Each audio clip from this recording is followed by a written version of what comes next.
అందరికీ మరణాతా మరణాతా మరణాతా.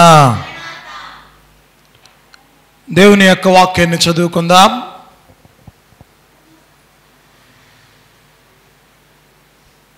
పరమగీతము గ్రంథము 2వ అధ్యాయము పరమార్థ జ్ఞాని అయినటువంటి సొలొమోను గారి ద్వారా వ్రాయబడిన పరమగీత గ్రంథము 2వ అధ్యాయము 8వ వాక్యాన్ని చదువుకుందాం. ఆలకించుడి, నా ప్రియుని స్వరము వినబడుచున్నది, ఇదిగో అతడు వచ్చుచున్నాడు, గంతులు వేయుచు కొండల మీదను ఎగసి దాటుచు మెట్టల మీదను అతడు వచ్చుచున్నాడు. ఆమేన్. ప్రార్థన చేసుకుందాం. సర్వాధికారి, సర్వోన్నతుడా, సర్వశక్తిమంతుడా, గనుడా, మహోన్నత గొప్ప తండ్రి, మీ ఘనమైన నామమునకు వందనములు, స్తుతులు, స్తోత్రములు ప్రభువా. మీ కృపను బట్టి, మీ దయను బట్టి గత కాలమంతయు మీ యొక్క కౌగిటిలో మమ్మలను కాపాడి ఈ పరిశుద్ధ దినమున నీ మాటలు వినే భాగ్యాన్ని మీరు దయచేసినందులకై వందనములు, స్తుతులు, స్తోత్రములు ప్రభువా. కూడి ఉన్నటువంటి మా అందరితోనూ మీ వాక్యము ద్వారా మాట్లాడి మాకు కావలసినటువంటి ఆత్మీయ బలమును, శక్తిని మీరు దయచేయమని మా మంచి బోధకుడవై ఉన్న యేసు స్వామి ద్వారా అడిగి వేడుకొంచున్నాం మా పరమ తండ్రి.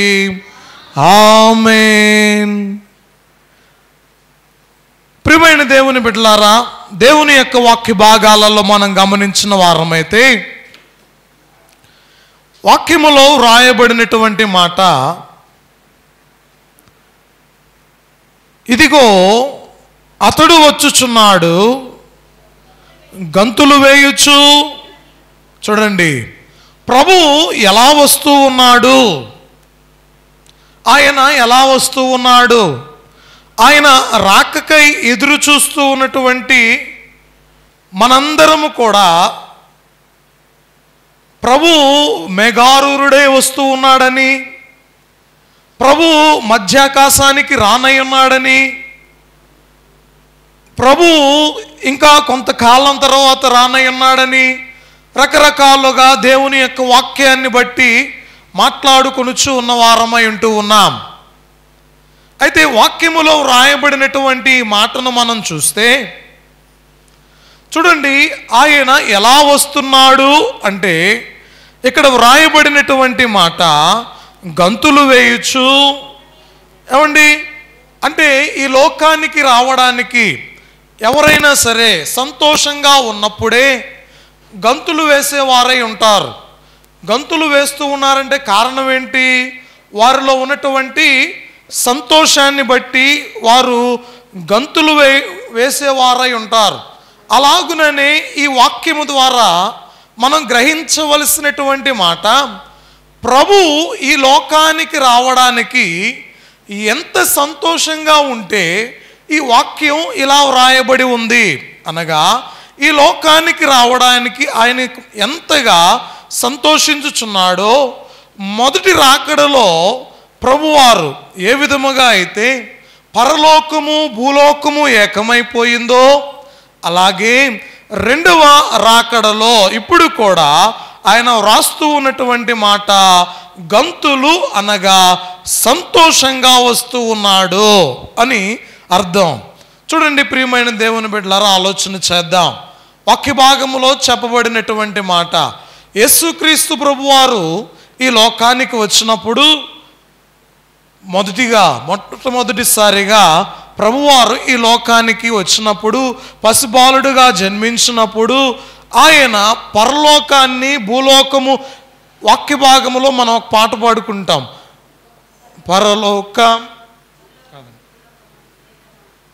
పరలోకము భూలోకము ఏకమాయను ఉయ్యాలో. ఏమండి, పరలోకము భూలోకము ఏకమాయను ఉయ్యాలో అంటే ప్రభు ఈ లోకానికి వచ్చినప్పుడు ఏ విధమైనటువంటి సంతోషము అనేది పరలోకములోనో భూలోకములోనో కలిగిందో, అలాగే ప్రభు రెండవసారి రానయ్యన్నప్పుడు అంతకు మించినటువంటి సంతోషం కలుగుతుంది అనే వాక్యం ఇక్కడ మనం చూడగలం. ఎందుకంటే ఇక్కడ వాక్య భాగములో వ్రాయబడినటువంటి మాట, ఇక్కడ ఎవరిది ఆలస్యము అంటే ప్రభువారిది ఆలస్యము కాదు, కానీ ప్రభు యొక్క మాట విని సిద్ధపడడంలో మనదే ఆలస్యమై ఉంటూ ఉంది. చూడండి, సిద్ధపడాలి అంటే మొట్టమొదటిసారిగా ఆలకించాలి. సిద్ధపడాలి అంటే ఏం చేయాలండి? ఆలకించాలి. ఒక 7 కార్యాలు మనం చేయాలటండి. ఈ సిద్ధపడాలి అంటే 7 కార్యాలు మనం చేయాలి.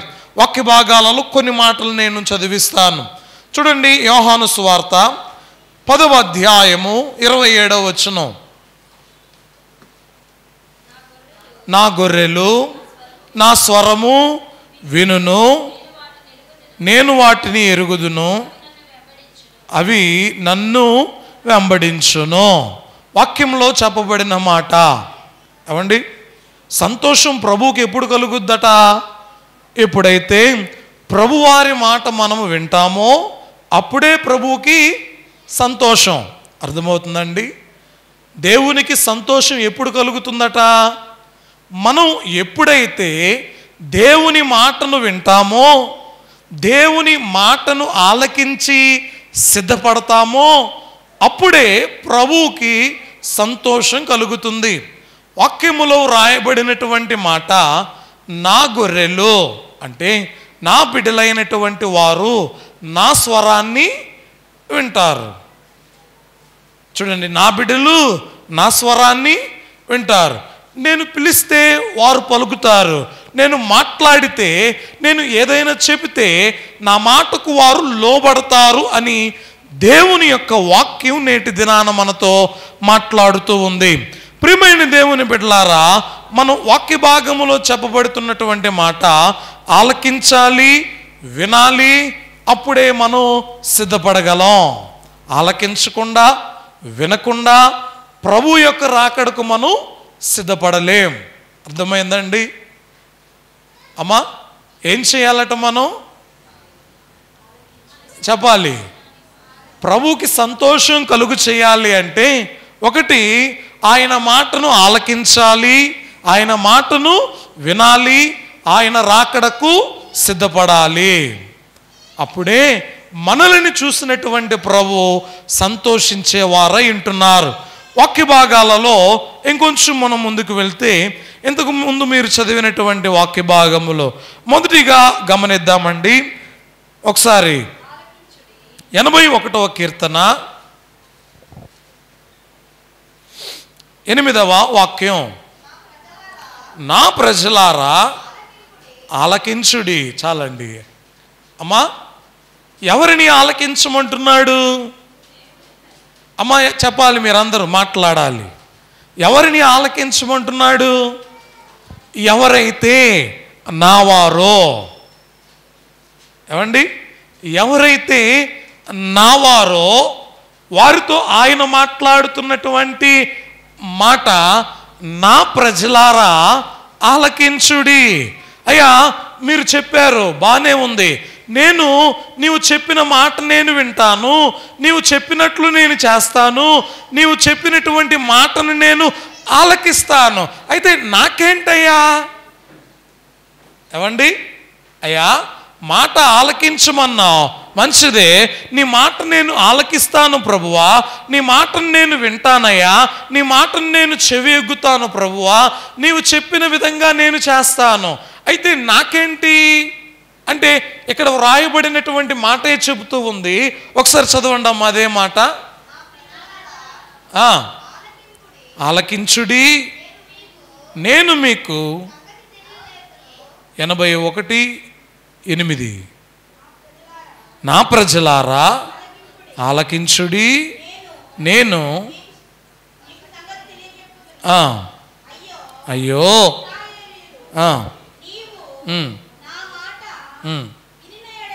ఇశ్రాయేలు, నీవు నా మాట విని ఎడల ఎంత మేలు. చాలండి అమ్మా, మనకు మేలు కలగాలంటే ఆయన మాటను మనం వినాలి. ప్రియమైన దేవుని బిడ్డలారా, ఆలకిద్దాం. దేవుని యొక్క వాక్య భాగం చెబుతూ ఉంది, ఆలకించుట ద్వారా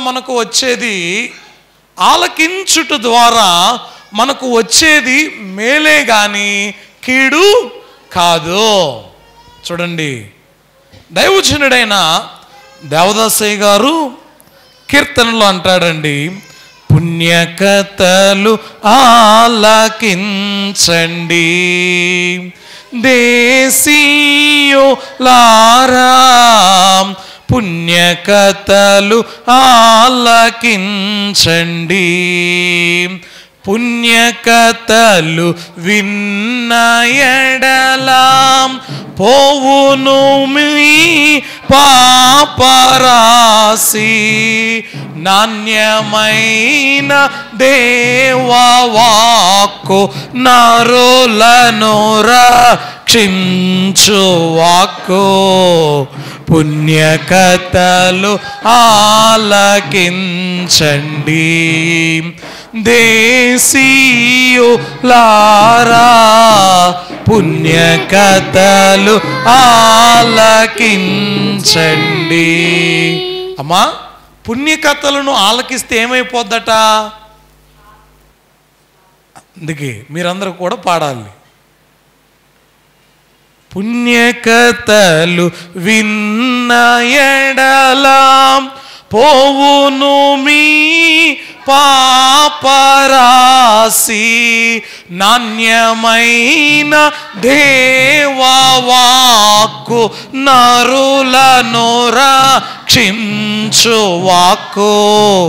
చూడండి, వాక్య భాగములో చెప్పబడుతూ ఉన్నటువంటి మాట, అయ్యా దేవుని యొక్క వాక్యాన్ని మనం ఆలకిస్తే, దేవుని యొక్క వాక్యములో ఉన్నటువంటి సంగతులను మనం ఆలకిస్తే, వింటే మనలో ఉన్నటువంటి మన పాప రాశి అంతా కూడా పోతుంది.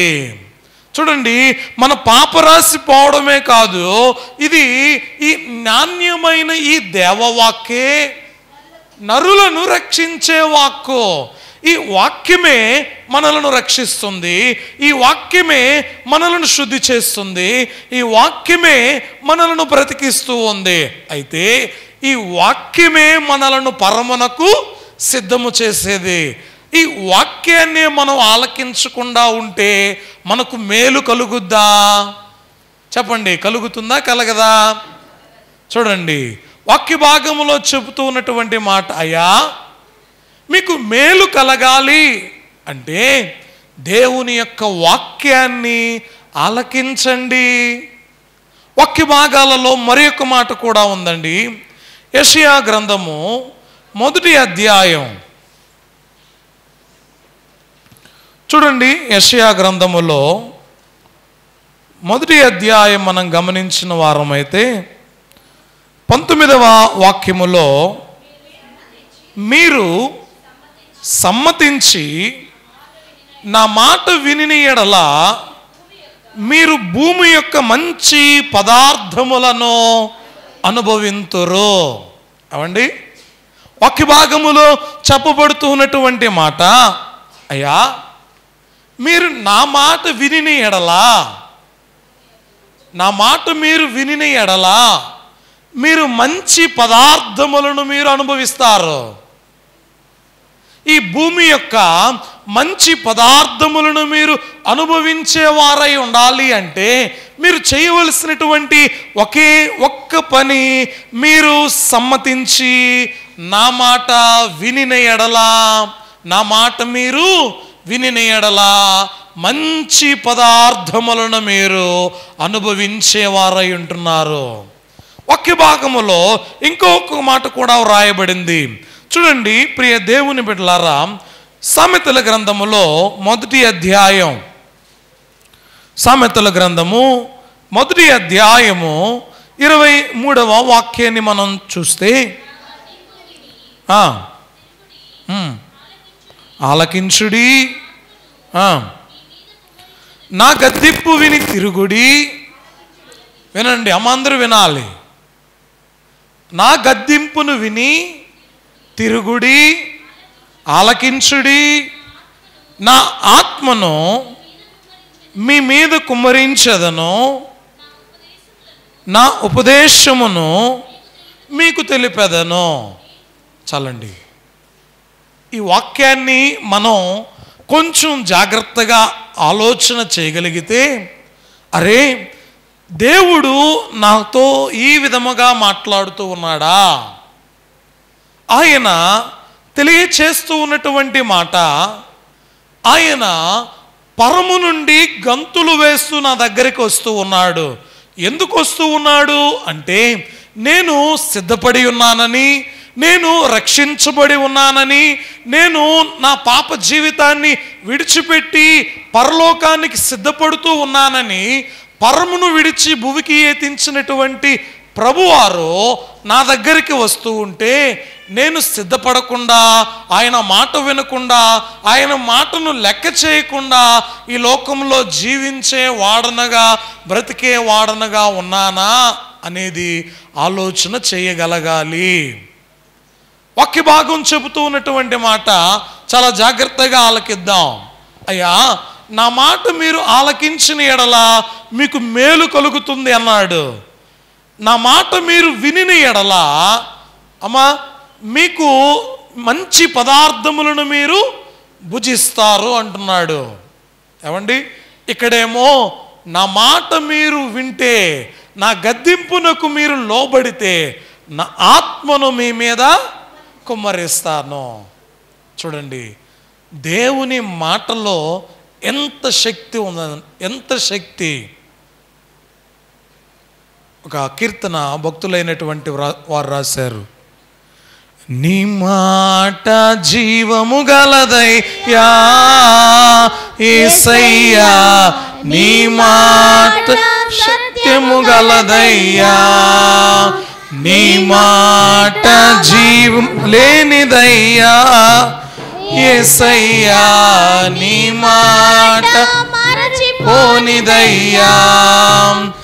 ఏది మారినా నీ మాట మారదయ్యా, ఏది ఆగినా నీ మాట జరుగునయ్యా.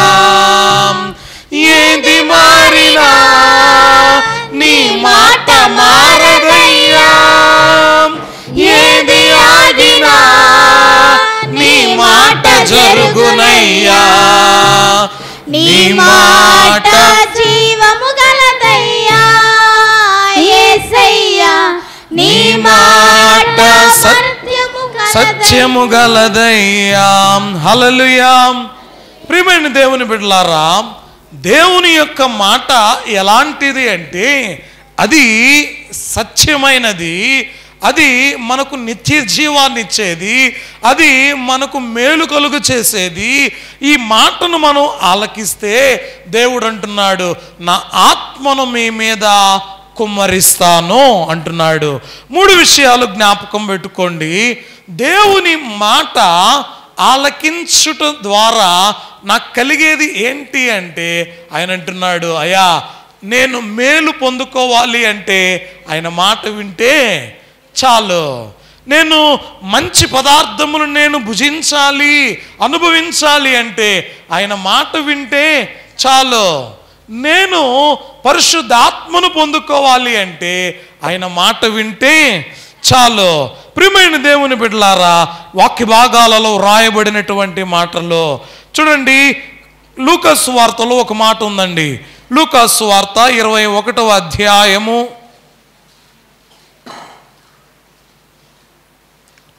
21వ అధ్యాయము 38వ వాక్యం. ప్రజలందరూ ఆయన మాట వినుటకు దేవాలయములో ఆయన యొద్దకు పెందలకడ వచ్చుచుండిరే. ఏమండి, ప్రజలందరూ ఎవరి మాట వినడానికి? దేవుని మాట వినడానికి పెందలకడనే వారు వచ్చున్నారు. చూడండి ప్రియ దేవుని బిడ్డలారా, వాక్య భాగాలలో రాయబడినటువంటి మాటలు మనం గమనించిన వారమైతే, దేవుని మాటను వినుటకు పెందలకడనే దేవుని యొక్క సన్నిధానమునకు వచ్చినటువంటి ప్రజలైనటువంటి వారిని మనం చూడగలుగుతూ ఉన్నాం. చూడండి, ఆలకించండి. నేటి దినాన దేవుని మాట నేను వినాలి, దేవుని మాట నేను ఈరోజు నాతో ఏం మాట్లాడనై ఉన్నాడు, దేవుడు తన వాక్యము ద్వారా నాతో ఏం మాట్లాడబోతూ ఉన్నాడు అని ఎంతమంది వేకువనే లేచి దేవుని యొక్క వాక్యాన్ని చదివి ఇక్కడ దాకా వచ్చామండి? మీకు అర్థమవుతుందా? వాక్య భాగములో మనం గమనిస్తే పెందలకడనే లేచి ప్రజలందరూ కూడా ప్రభు యొక్క సన్నిధానంలోనికి వచ్చిన వారై ఉంటూ ఉన్నారు. చూడండి, వాక్య భాగాలలో మనం గమనిద్దాం. మరొక మాట చూద్దాం. రెండవదిగా కీర్తనల గ్రంథం 45వ అధ్యాయం 10వ వచనం.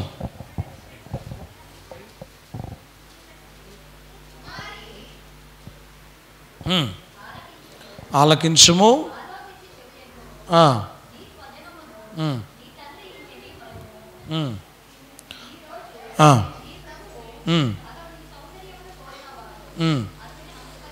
చూడండి, వాక్య భాగాలలో మనం గమనించిన వారమైతే, చూడండి ప్రియ దేవుని బిడ్డలారా, కీర్తనకారుడి ద్వారా రాయబడినటువంటి ఈ మాటను మనం గమనించిన వారమైతే, ఇక్కడ తెలియచేయబడుతూ ఉన్నటువంటి ఈ మాట,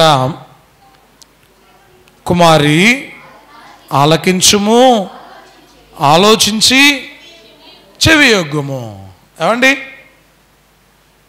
అమ్మా, మొదటిగా దేవుని యొక్క వాక్యం చెప్పబడుతున్నటువంటి మాట ఆలకించుడి, ఆలకించుడి, ఆలకించుడి అని వాక్యములో రాయబడింది.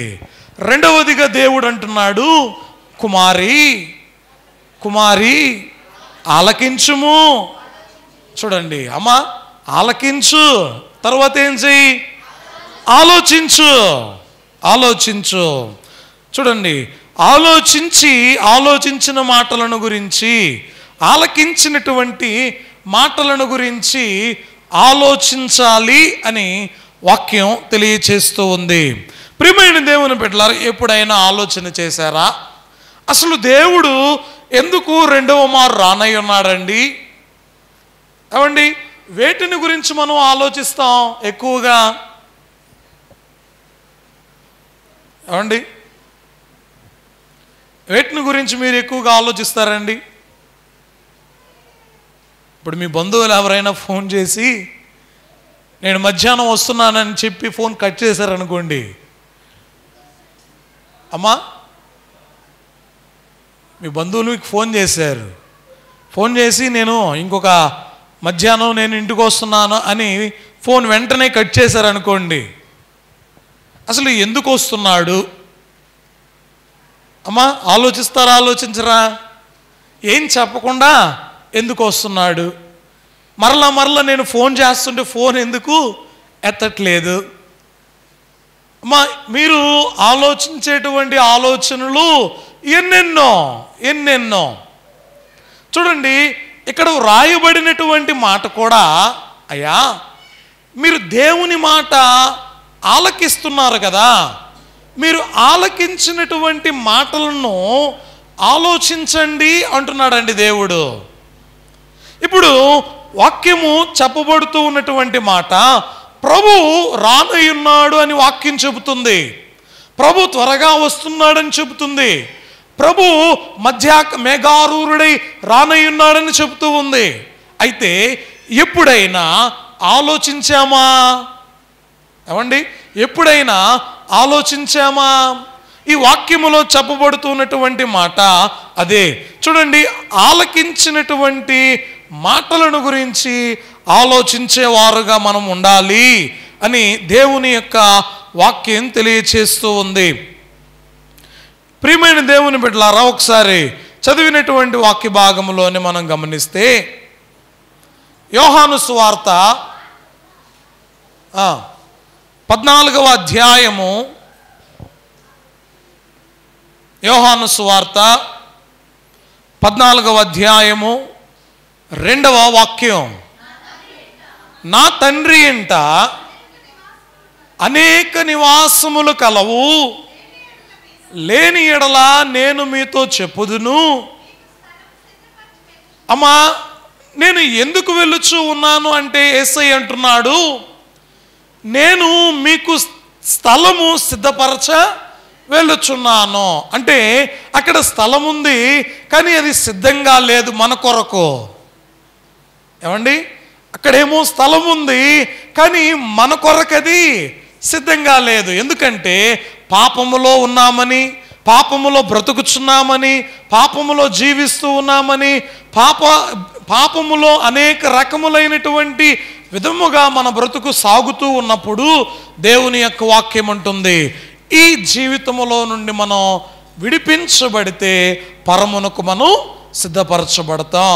యేసుక్రీస్తు ప్రభువారు ఈ లోకానికి వచ్చింది పాపముల నుండి మనలను విడిపించడానికి, పాపములో జీవిస్తూ ఉన్నటువంటి మనలను రక్షించడానికి.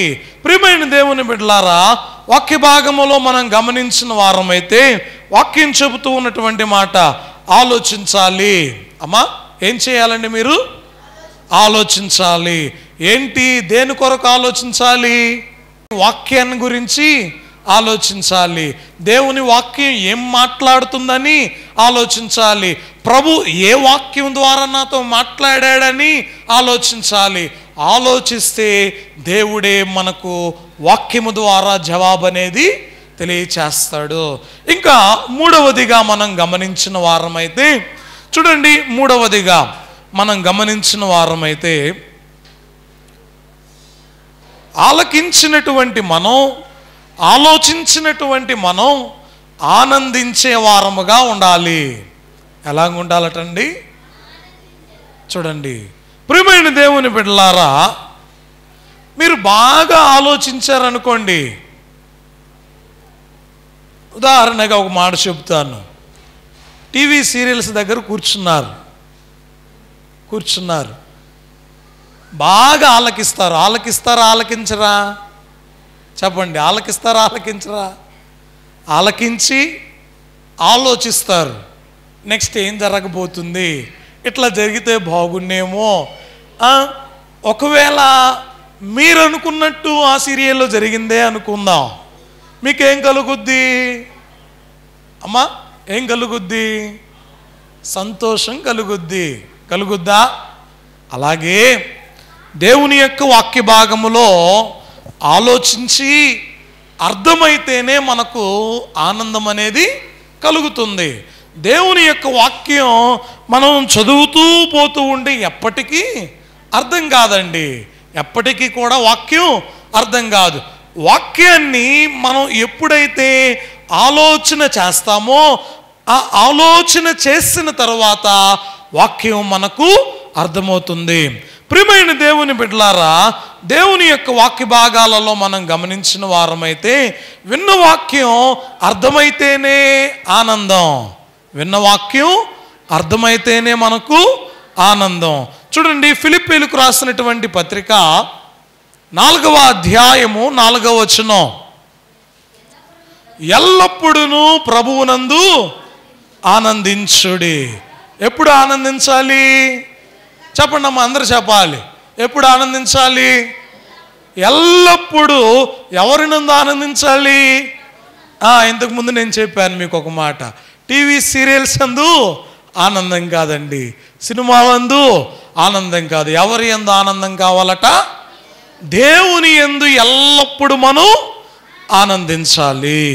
కాబట్టి ప్రియమైన దేవుని బిడ్డలారా, ఈ వాక్యం చెబుతూ ఉన్నటువంటి మాట, దేవుని యొక్క సన్నిధానములో ఉన్నటువంటి మనం ఈ క్షణమే కాదు, రానున్న క్షణమే కాదు, గడిచిపోయినటువంటి క్షణమే కాదు, రాబోతూ ఉన్న క్షణమే కాదు, ఎవ్రీ టైం మన లైఫ్లో మనకు జాయ్ఫుల్ ఎవరయ్యా అంటే ఒక యేసుక్రీస్తు ప్రభువారే.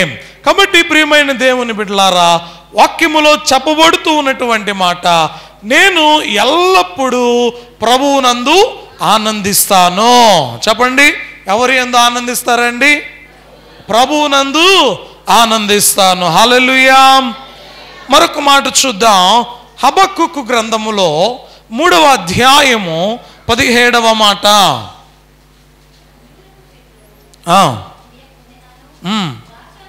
అమ్మ విన్నారు ఈ మాటలు జాగ్రత్తగా ఆలోచన చేయండి, బాగుంటుంది. అంజూరపు చెట్లు పూయకుండినను, ద్రాక్ష చెట్లు ఫలించకపోయినను, ఒలీవ చెట్లు కాపు లేకపోయినను, చేనిలోని పైరు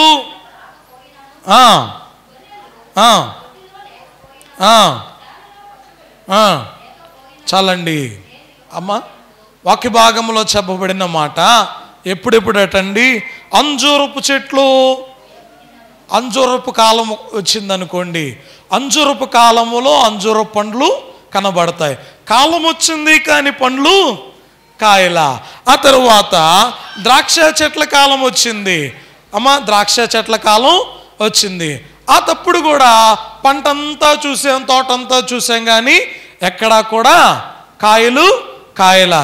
ఇంకా ఒలీవ చెట్ల కాలం వచ్చింది. ఒలీవ చెట్ల కాలం వచ్చినా కూడా ఏం కాయలేదండి, తోటంతా ఎతికాం, ఒలీవ కాయలు కాయలు. ఎలా ఉంటుందండి అమ్మా? ఆలోచించండి. అంజూరపు చెట్లు వేసుకున్నారు అంటే మన ప్రాంతాలలో అయితే ఎక్కువ మనం పైరు పెడతారు ఎక్కువగా. ఇంకా మామిడి చెట్లు అమ్మ, ఎండాకాలం వచ్చింది, అది మామిడి చెట్ల కాలం వచ్చింది. ఆ ఒక్క కాయ కూడా కాయకుండా ఉందనుకోండి, ఏమైనా ప్రయోజనమా? చూడండి, ఇక్కడ కూడా చెప్పబడిన మాట, అయ్యా అంజూరపు చెట్ల కాలంలో ఏం రాలా, ద్రాక్ష చెట్ల కాలంలో ఏం రాలేదు, ఇంకా ఒలీవ చెట్ల కాలంలో ఏం రాలా, ఇంకా చేనిలోని పైరు పంటకు కూడా రాలా. ఇదిగో నా గొర్రెలు నా దొడ్డిలో లేకుండా పోయాయి. అయ్యా ఏంటయ్యా, ఇన్ని 100 గొర్రెలు ఉన్నాయి, నాకు ఏమొచ్చిందో ఏం జరిగిందో, ఒక్కొక్క గొర్రె చనిపోయిందయ్యా. నేటి దినాన నేను ఏ విధంగా ఉన్నానో తెలుసా? వట్టి వాడనగా ఉన్నాను. అంతేకాకుండా పశువులు, శాలలో పశువులు కూడా లేవట. చూడండి ప్రియ దేవుని బిడ్డలారా, ఈ పరిస్థితులన్నీ కూడా ఎలాంటివి అంటే ఏ టైంలో ఎప్పుడు ఏ విధంగా జరుగుతో ఎవరికి కూడా తెలియదు. ఏ కాలము ఎలాంటిదో ఎవరం కూడా గ్రహించలేం. అయితే వాక్యం చెబుతూ ఉన్నటువంటి మాట ఏంటో తెలుసా? అయ్యా నేను యెహోవా యందు ఆనందించెదను, నా రక్షణకర్త అయిన నా దేవుని యందు నేను సంతోషించెదను. అయ్యా నాలో నా ఊపిరుంటే చాలు, నాలో ఈ ప్రాణం అనేది ఉంటే చాలు. నాకు ద్రాక్ష చెట్లు కానీ, అంజూరపు చెట్లు కానీ, ఒలీవ చెట్లు కానీ, ఇంకా చేనిలోని పైరు కానీ, ఇంకా దొడ్డిలోని గొర్రెలు కానీ, ఇంకా శాలలోని పశువులు కానీ, ఇవి ఏవి కూడా నాకు అవసరం లేదయ్యా. నాకు నా దేవుడుంటే చాలు. నాకు ఎవరుంటే చాలు? నా దేవుడుంటే చాలు. కాబట్టి ప్రియమైన దేవుని బిడ్డలారా, వాక్య భాగాలలో చెప్పబడుతూ ఉన్నటువంటి మాటలను మనం గమనించిన వారమైతే, వాక్యం చెబుతూ ఉన్నటువంటి మాట మరొక మాట 3 మాటలు మనం జ్ఞాపకం చేసుకున్నాం. అయ్యా రాకడకు మనం సిద్ధపడాలి అంటే ఏం చేయాలి? అమ్మా చెప్పండి, ఏం చేయాలండి? ఎలా సిద్ధపడాలి? 1, ఆయన మాటను మనం ఆలకించాలి. 2, చెప్పండి గట్టిగా, ఆలకించినటువంటి మాటను ఆలోచించాలి. ఆలోచించినటువంటి దానిని బట్టి దేవుని యందు ఆనందించాలి. హల్లెలూయా, హల్లెలూయా. చూడండి, అంతేకాకుండా వాక్య భాగాలలో మనం గమనిద్దాం.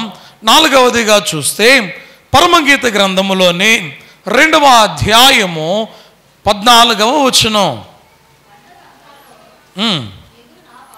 బండ సందులలో ఎగురు నా పావురమా, పేట బీటులను ఆశ్రయించు నా పావురమా, నీ స్వరము మధురము.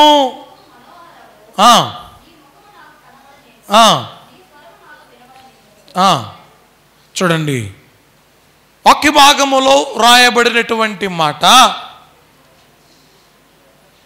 బండ సందులలో ఎగురు నా పావురమా. వేటిని ఆశ్రయించేటువంటి పావురం అండి ఇది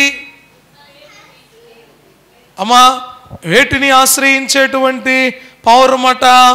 ఈ పావురము బండ సందులలో ఎగిరేటువంటి పావురం, పేట భూములను ఆశ్రయించేటువంటి పావురం. దేవుడంటూ ఉన్నాడు ఏమనో తెలుసా? ఆశ్రయము అక్కడో ఎక్కడో కాదు, నీవు నన్ను ఆశ్రయించు అంటున్నాడండి. చూడండి, మనం ఈ మాటను ఒకసారి నేను మీకు తెలియచేస్తాను. ఈ పరమగీత గ్రంథములోనే వీటిని మనం చదవగలిగిన వారం అయితే,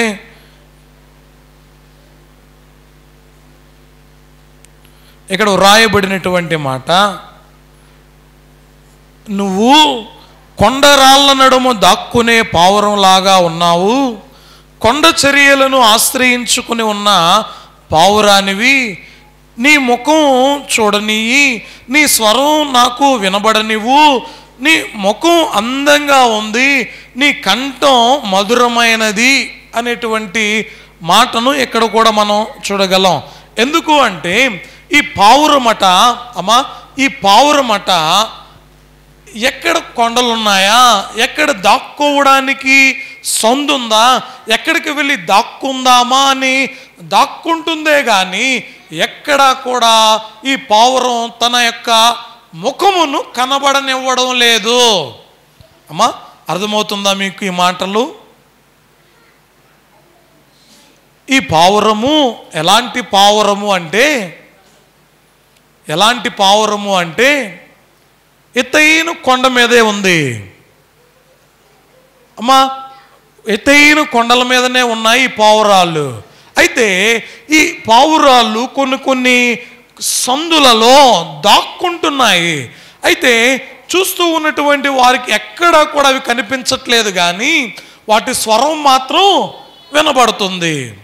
ఇక్కడ పావురం ఉందని తెలుస్తుంది, కానీ అవి ఎవరికి కనిపించట్లా. దేవుడు అంటూ ఉన్నటువంటి మాట, నీవు ఆశ్రయించినటువంటి భూమి మంచిది కాదు, అది ఎప్పుడు పడిపోద్దో ఎప్పుడు ఒలికిపోద్దో నీకు తెలియదు, వాటిని నీవు ఆశ్రయించొద్దు అంటున్నాడండి.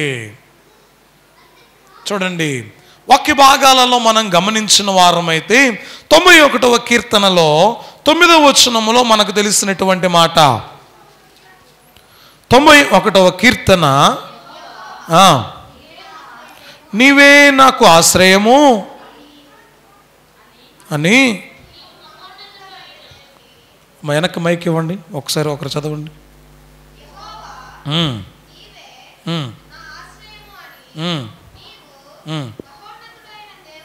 యెహోవా నీవే నా ఆశ్రయము అని, నీవు మహోన్నతుడైన దేవుని నీకు నివాస స్థలముగా చేసుకుని ఉన్నావు. అయ్యా, నాకు ఆశ్రయము ఎవరో తెలుసా? నీవే. ఎవరటండి ఆశ్రయము? అమ్మ చెప్పండి, ఎవరు? దావీదు అంటున్నాడు, అయ్యా నాకు ఆశ్రయము ఎవరో తెలుసా? నీవే. ప్రియమైన దేవుని బిడ్డలారా, ఆలోచన చేయండి. అయ్యా, మీరు చెప్తూ ఉన్నారు, బాగుంది, దేవుని ఆశ్రయిస్తే మంచిదే. మీరు ఇప్పటి వరకు మాటలు చెప్పారు కదా, ఏమని అంటే, ఒకటి ఆలకించాలన్నారు, మరొకటి ఆలోచించాలన్నారు, మరొకటి ఆనందించాలన్నారు. అయితే ఇప్పుడు నేను దేవునిని ఆశ్రయిస్తూ ఉన్నా, దేవునిని నేను ఆశ్రయిస్తే నాకు ఏం కలుగుతుంది అనేది మీరు ఏం చేయాలి? ఇప్పుడు ఆలోచన చేయాలి. దేవుని నేను ఆశ్రయిస్తే నాకు ఏం కలుగుతుంది? అమ్మా, ఆలోచన చేయండి. ఎంత ఆలోచించినా ఏమి కూడా రావు. వస్తాయా? చెప్పండి, వస్తాయా రావా? ఒకసారి ఆలోచన చేద్దాం. అయ్యా, దేవుణ్ణి ఆశ్రయిస్తే ఏం కలుగుతుంది? నేను ఏ విధమైనటువంటి స్థితిలో ఉన్నా నన్ను రక్షించగలిగినటువంటి వ్యక్తి ఆయనే. వాక్య భాగములో ఒక మాట ఉందండి. ఆమోసు గ్రంథములో 5వ అధ్యాయము, ఆమోసు గ్రంథము 5వ అధ్యాయం 6వ వాక్యం.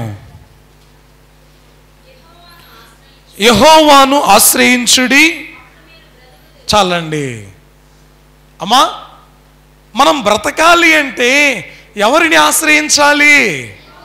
దేవునిని మనం ఆశ్రయించాలి. మనం బ్రతకాలి అంటే దేవునిని ఆశ్రయించాలి. వాక్యం చెబుతూ ఉన్నటువంటి మాట 118వ కీర్తనలో కూడా వ్రాయబడింది. 118వ కీర్తన 8వ వాక్యములో వ్రాయబడినటువంటి మాటను మనం చూడగలిగిన వారమైతే, మనుషులను నమ్ముకుంటే యెహోవాను ఆశ్రయించుట. అమ్మా, ఎవరిని నమ్ముతారు మీరు ఇప్పుడు? చెప్పండి, ఎవరిని నమ్ముతారండి? మనుషులను నమ్ముతారా, దేవుని నమ్ముతారా? మనుషులను ఆశ్రయించుట కంటే ఏదైనా మీకు ఎవరైనా ఏమైనా జరిగిందనుకోండి, వెంటనే చెప్పేటువంటి మాట ఏంటో తెలుసా? అయ్యా, దేవుడు ఎప్పుడో చెప్పాడయ్యా వాళ్ళని నమ్మకూడదని. దేవుడు వాక్యం ద్వారా ఎప్పుడో చెప్పాడయ్యా మనుషులను ఆశ్రయించడం కంటే దేవుని ఆశ్రయించడం మేలని. ఎప్పుడు చెప్తారండి? ఎప్పుడు చెప్తారు?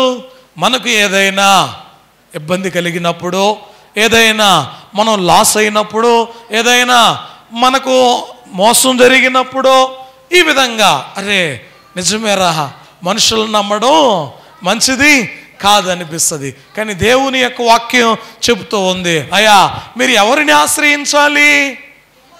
అయ్యా మీరు నన్ను ఆశ్రయిస్తే మీరు బ్రతుకుతారు. అంతేకాకుండా మీరు నన్ను ఆశ్రయిస్తే మీకు మేలు, మీకు మేలు. వాక్య భాగములో చెబుతూ ఉన్నాడు. 17 ఇర్మియా గ్రంథము 17వ అధ్యాయము 5వ వచనములో, ఇర్మియా గ్రంథం 17వ అధ్యాయం 5వ వచనం, యెహోవా ఇలాగు సెలవిచ్చుచున్నాడు,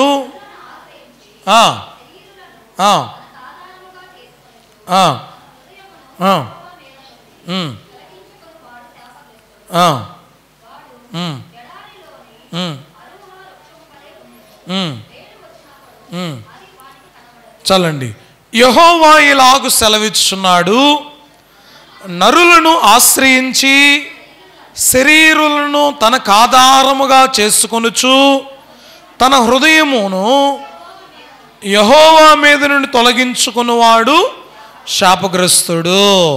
వాక్యం చెప్పబడుతున్నటువంటి మాట, అయ్యా మీరు దేవునిని మీరు ఆశ్రయించేవారుగా ఉండాలే కానీ నరులను మీరు ఆశ్రయించే వారుగా ఉండకూడదు అని వాక్యం చెబుతూ ఉందండి. చూడండి, ఇంకా వాక్య భాగాలలో ఇంకా కొన్ని మాటలు ఉన్నాయి. దినవృత్తాంతములో 2వ గ్రంథములో 14వ అధ్యాయం 7వ వచనములో ఆయనను ఆశ్రయిస్తే నెమ్మది కలుగుతుంది అని. అంతేకాకుండా 13వ అధ్యాయం 18వ వాక్యములో ఆయనను ఆశ్రయిస్తే జయము కలుగుతుంది అని ఉందండి.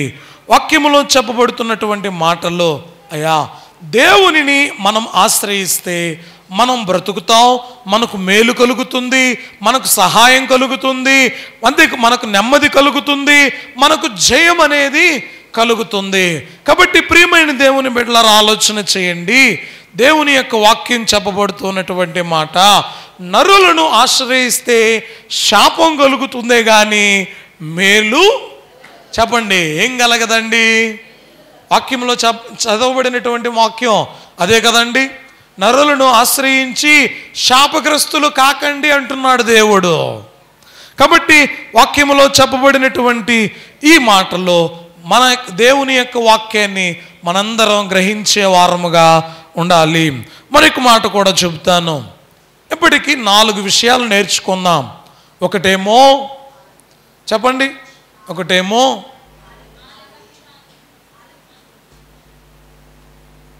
అమ్మా, ఒకటి ఆలకించాలి, ఆలోచించాలి, ఆనందించాలి, ఆశ్రయించాలి, ఆశ్రయించాలి. 5వదిగా వాక్య భాగములో నుండి మీరు వీటన్నిటిని చేసి ఆచరించేవారుగా ఉండాలి. ఏం చేయాలటండి? ఆచరించాలి. అంతే కదండి. మనం వినుటకు మట్టుకే కాకుండా వినిన వాటిని ఏం చేయాలి? ఆచరించే వారంగా ఉండాలి. చూడండి, వాక్యాలలో కొన్ని మనం గైకొనిన వారం అయితే ప్రకటన గ్రంథములో 1వ అధ్యాయం 3వ వచనములో ఒక మాట ఉంది. సమయము సమీపించినది గనుక ఈ ప్రవచన వాక్యములు చదువువాడు వాటిని విని గైకొను వారును ధన్యులు. ఎవరు ధన్యులట? సమయము సమీపించినది అయా, ఇందులో వ్రాయబడినటువంటి ప్రవచన వాక్యములను విని వాటిని చదువువాడు వాటిని విని గైకొనువారు ఏం చేయాలండి? చదవాలి, వినాలి, గైకొనాలి. వారే ధన్యులు. అలాగే దేవుని యొక్క వాక్యాన్ని ఆలకించాం, అంతేకాకుండా ఆలోచిస్తున్నాం, అంతేకాకుండా వాక్యమందు ఆనందిస్తూ ఉన్నాం, అంతేకాకుండా దేవునిని ఆశ్రయించాం. వినిన వాక్యాన్ని బట్టి మనం వాటిని గైకొనే వారముగా, అంటే ఆచరించే వారముగా ఉండాలి అని వాక్యం చెబుతూ ఉంది. చూడండి, కీర్తనాకారుడు కొన్ని మాటలు తెలియచేస్తాడు. 119వ కీర్తన 1వ వచనములోనే యెహోవా ధర్మశాస్త్రమును అనుసరించి చూడండి అమ్మ ఏం చేయాలట? ఎలా నడుచుకోవాలటండి? నిర్దోషముగా. అంటే వాక్యాన్ని వినడం మట్టుకే కాకుండా, వాక్యాన్ని ఆలకించడం మట్టుకే కాకుండా, వాక్యం యందు ఆనందించడం మట్టుకే కాకుండా, దేవునిని ఆశ్రయించడం మట్టుకే కాకుండా ఏం చేయాలట? నువ్వు గైకొనాలి, అంటే ఆచరించాలి. అయ్యా, యెహోవా ధర్మశాస్త్రమునందు అనుసరించి వాటిని నిర్దోషముగా నడుచుకుని వారు ధన్యులు. చూడండి, దాని కింద వచనాలలో కూడా 11వ వచనంలో ఒక మాట ఉంది. మరలా, నీ ఎదుట నేను పాపం చేయకుండానట్లు నా హృదయములో నీ వాక్యమును నేను ఉంచుకొని ఉన్నాను. అవండి అయ్యా, ఈ వాక్యము నాలో ఉంది కాబట్టే, ఈ వాక్యాన్ని బట్టి నేను జీవిస్తున్నాను కాబట్టే నేను ఏం చేయలేకపోతున్నా? పాపం అనేది చేయలేకపోతున్నా. ఈ పాపం అనేది నేను చేస్తూ ఉన్నాను అంటే నీ వాక్యం ఎక్కడుంది? వినే వరకే ఉంది. నీ వాక్యం ఎక్కడుంది?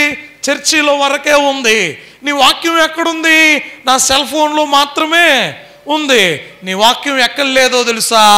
నా హృదయములో లేదు. ఈ హృదయములో దేవుని యొక్క వాక్యం ఉంటే, నేను పాపము దగ్గరికి పోతూ ఉంటే ఇది పాపం, ఇది నేను చేయకూడదని వాక్యం నన్ను హెచ్చరిస్తుంది. చూడండి, మరొక మాట కూడా 9వ వచనములో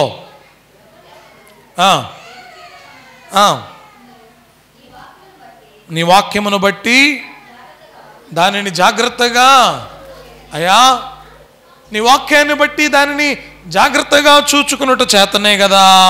చూడండి, మరొక మాట కూడా చూద్దామండి. 2వ యోహాను సువార్తలో 2వ అధ్యాయము 5వ వచనములో మనం చూస్తే మన అందరి యొక్క మూల వచనం అది. దైవజనుడైన దేవదాసయ్య గారు తెలియచేసినటువంటి మాట. అయ్యా, ఆయన మీతో చెప్పునది చేయుడి. ఏంటండి? ఆయన మీతో చెప్పునది చేయుడి. కాబట్టి ప్రియమైన దేవుని బిడ్డలారా, ప్రభు మనతో ఏమైతే తెలియచేస్తూ ఉన్నాడో ఆ మాటలను మనం చేసేవారముగా ఉండాలి. 5వదిగా ఆచరించే వారముగా ఉండాలి. వినడం మట్టుకే కాదు, ఆలకించడం మట్టుకే కాదు, ఆలోచించే వారంగా మాత్రమే కాదు, ఆనందంగా ఉండడమే కాదు, ఆచరించే వారముగా కూడా మనం ఉండాలి. అమ్మా, 6వదిగా త్వరగా చెప్తాను. 6వదిగా పరమగీత గ్రంథము 1వ అధ్యాయం 4వ వచనం.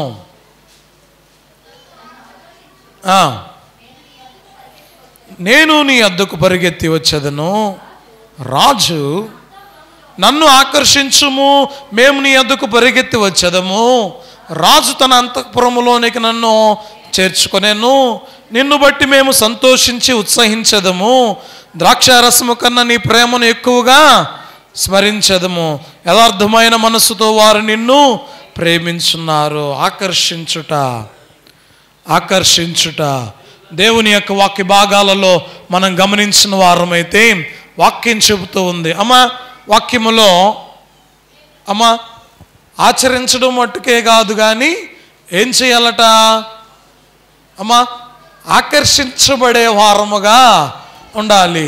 చూడండి, మిమ్మల్ని ఎక్కడికైనా ఒక తోట దగ్గరికి తీసుకెళ్ళాం. ఏమండి, ఒక తోట దగ్గరికి తీసుకెళ్ళాం. ఇక్కడ తోటలో అన్ని చెట్లు ఉన్నాయి. మీరు ఏ చెట్టు దగ్గరికి ముందు వెళ్తారు? ఒక తోటలో రకరకాల పండ్ల చెట్లు ఉన్నాయి. అయితే మామిడి తోట అనుకుందాం. మామిడి తోటలో అన్ని చెట్లు ఉన్నాయి, మంచి చెట్లు ఉన్నాయి, అన్నీ ఉన్నాయి. కానీ చెట్లన్నిటి కూడా ఎక్కడా కూడా ఫలాలు లేవు. ఎక్కడో దూరంగా మూలనో ఎక్కడో ఉన్న చెట్లకు మాత్రమే ఫలాలు ఉన్నాయి. అయితే ఇక్కడ ఉన్నటువంటి మీరు ఏదో ఒక పండ్లే అని ఇక్కడ ఎదుటిగా ఉన్న పండ్లనే కోసుకెళ్ళిపోతారా? లేదా దూరమైన లోపలికి వెళ్తే మంచి పండ్లు దొరుకుతాయని లోపలికి వెళ్ళి పండ్లు తెచ్చుకుంటారా? ఏం చేస్తారండి? ఎందుకంటే ఎందుకో చెప్పనా, మంచిగా ఫలించేటువంటి ఫలముల గల చెట్టు ఆటోమేటిక్గా మనల్ని ఏం చేస్తుంది? తన దగ్గరికి ఆకర్షిస్తుంది. తన దగ్గరికి ఆకర్షిస్తుంది. అరే, ఈ చెట్ల పండ్లు చాలా తీయగా ఉంటాయి, ఇక్కడ ఎందుకురా, ఇవి అంత బాగో, లోపలికి వెళ్దాం, ఇంకొంచెం లోపలికి వెళ్దాం, అక్కడ చాలా బాగుంటాయి. ఏమండి, లోపల ఉన్నటువంటి చెట్లు ఏ విధముగా నిన్ను ఆకర్షిస్తుందో అలాగే దేవుని యొక్క వాక్యాన్ని మనం ధ్యానిస్తూ ధ్యానిస్తూ ధ్యానిస్తూ ఉంటే ఆ వాక్యం మనలను అంతగా ఆకర్షిస్తుంది. ఏమండి, వాక్యం మనలను అంతగా ఆకర్షిస్తుంది. కాబట్టి మనం మంచి ఫలములు అనేటివి మనలో ఉంటే అందరూ కూడా మన దగ్గరికే వస్తారు. అర్థమైందమ్మా? ఏముండాలి మనలో? చెప్పాలి, ఏముండాలట? ఏంటండి మంచి ఫలాలు? గలతీ పత్రికలో 5వ అధ్యాయం 22వ వచనములో ఆత్మ ఫలములు ఏమనగా ప్రేమ, సంతోషం,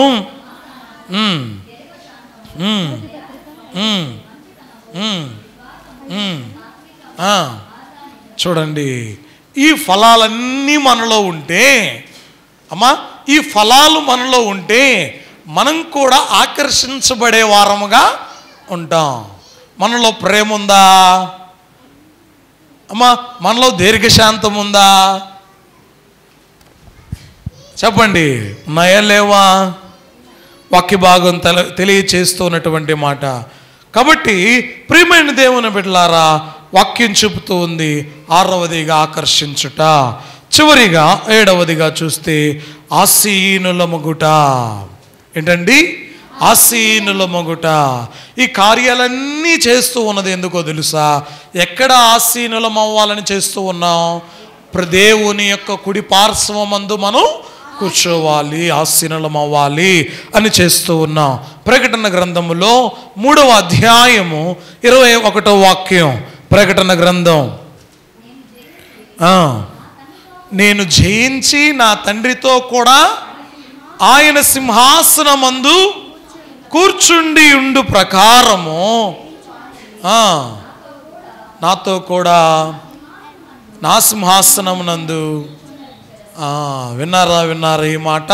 అయ్యా, మీరు నా మాట ఆలకిస్తే, నా మాటను మీరు ఆలోచన చేయగలిగితే, నా యందు మీరు ఆనందిస్తే, ఏమండి, నన్ను మీరు ఆశ్రయిస్తే, అంతేకాకుండా మీరు నా మాట విని వాటిని ఆచరిస్తే, ఆచరించడం మట్టుకే కాకుండా నా మాటలను బట్టి మీరు ఆకర్షించబడితే నేను మీకు జయాన్నిచ్చి ఎక్కడ కూర్చుండబెడతానో తెలుసా? నా తండ్రి సింహాసనమునందు మిమ్మల్ని కూర్చుండబెడతాను. హల్లెలూయా.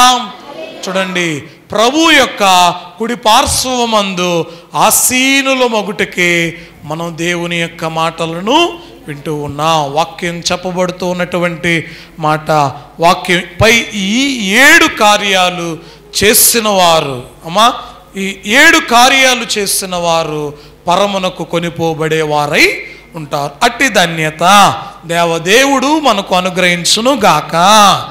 ఆమేన్. ప్రార్థన. పరిశుద్ధుడా, ప్రేమ స్వరూపుడైన మా తండ్రి, వాక్యము ద్వారా మీరు మాతో మాట్లాడిన మాటలను బట్టి వందనాలు ప్రభువా. నైనా మీ యొక్క సన్నిధానములో నైనా మీరు తెలియచేసినటువంటి ఈ మాటలను మేము గ్రహించే వారము గుండు భాగ్యం దయచేయమని యేసు నామమున అడిగి వేడుకుంటున్నాము తండ్రి. ఆమేన్. అందరికీ మరణాత, మరణాత, మరణాత.